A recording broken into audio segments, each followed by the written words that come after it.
Minsan, tayo ay nalulungkot, nawawala minsan sa buhay dahil iniisip natin yung isang maliit na pagkakamali ay apektado lahat ang ating buhay. Mga kapatid, huwag mong hayaan ang isang maliit na pagkakamali ay maapekto ang mabuti mong ginagawa. Do not allow one small mistake to ruin your whole life. Huwag mong pasakop ang masama sa ginagawa mo ng mabuti.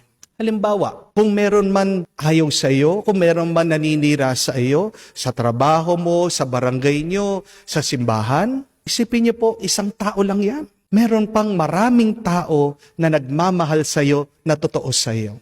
Kung ayaw ka niya, di lumayo ka.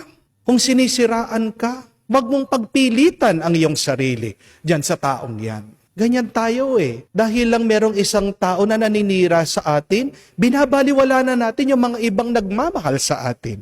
Tandaan mo, isang tao lang yan. Kung man meron po tayong problema, halimbawa, kung ikaw man ay bumagsak sa iyong pag-aaral, o kaya naman hindi ka pumasa sa iyong ina-applyan na visa, tandaan niyo po, isang karanasan lang yan. Sa susunod, mag-aral ka na mabuti, papasa ka. Hindi mo alam, hindi pa talaga panahon sa iyo para ikaw ay mag-abroad. Isipin mo, may ibang plano pa ang Diyos sa iyo. Huwag kang magpapa-apekto diyan sa isa at maliit na pagsubok, diyan sa isang maliit na pagkakamali at kabiguan ng iyong buhay. Amen? Kung man dumating yung naniningil sa iyo, pinagmumura ka dahil hindi ka makabayad, wag mo naman sisirain yung tulog mo dahil dyan. Matulog ka na mahimbing. Kesa dun sa nahihilo ka, wala ka na ng pera, baka magkasakit ka pa. Lalo pang dumoble ang iyong problema. Hindi po ba?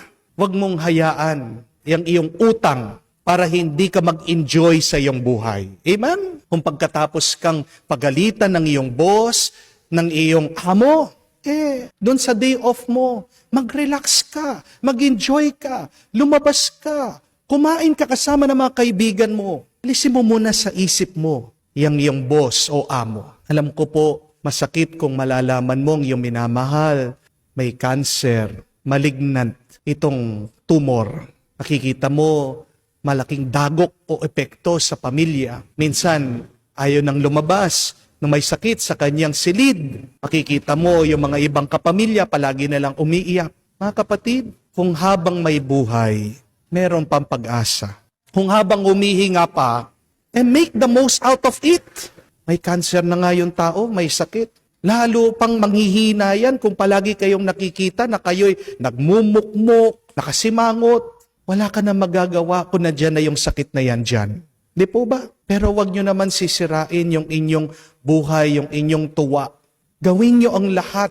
Sulitin nyo yung panahon na binigay ng Diyos sa inyo. Kahit wala pa yung Valentine's, mag-celebrate kayo ng Valentine's. Kahit wala pa yung birthday niya, pag-birthday nyo na siya. Pagkatapos ng birthday, edi magpasko na kayo. Hindi mo alam hanggang saan yung buhay ng tao. At least, kung mawawala yung buhay niya, masasabi nyo na nagsaya kayo, nagsama-sama kayo, nagalak kayo. You have made beautiful memories. Mas nakakalungkot pa nga. Yung mga iba, hindi po ba? Wala nga sakit, pero hindi naman pinapansin. Di po ba mas maganda na nalaman mo, kakaunti na lang oras na natitira. Pagkatapos hindi nyo sinayang yung oras at panahon na sama-sama kayo. Mga kapatid, hindi mo maaalis yung mga bagay na hindi natin gusto, yung mga masasamang bagay sa ating buhay. Life can never be perfect. Life will never go as you want it to be. Life will never go as you planned it to be. Pero tandaan po natin mga kapatid, that we should not let these bad experiences ruin our whole day. Do not allow one mistake to destroy your whole life. Do not allow one bad person to dictate the direction of your life. Magkakaroon at magkakaroon na mga hindi magagandang karanasan sa ating buhay. Pero tandaan mo, kamukha ni Judas, iisa lang yan. Kakaunti lang yan at sandali lang yan. Binigyan pa rin tayo ng kapangyarihan ng Diyos kung saan pwede natin piliin na maging masaya. Piliin mo pa rin tignan at bigyan ng oras at ng pansin ang mga ibang mabubuting nangyayari sa iyong buhay. Tandaan mo, isang maliit lang na parte ng iyong buhay ang problema. Pero mas marami pang blessing, mas marami pang grasya ang nangyayari sa buhay mo at pinagkakalob ng Diyos sa iyo. Huwag ka nang magpa-apekto sa mga masasama na dumadating sa buhay mo. Purihin mo ang Diyos at pasalamatan sa mas marami pang biyaya na nandiriyan sa iyong buhay. Sabihin natin, Panginoon, salamat po sa iyong blessing at tulungan mo ko na huwag magpa-apekto sa mga kakaunti na masama na nangyayari sa aking buhay. Hindi sila ang magbibigay ng direksyon sa aking buhay, kundi ikaw lamang. Sundan natin palagi ang Diyos dahil kung nasaan siya, nandyan ang buhay, nandyan ang tuwa, nandyan ang kapayapaan.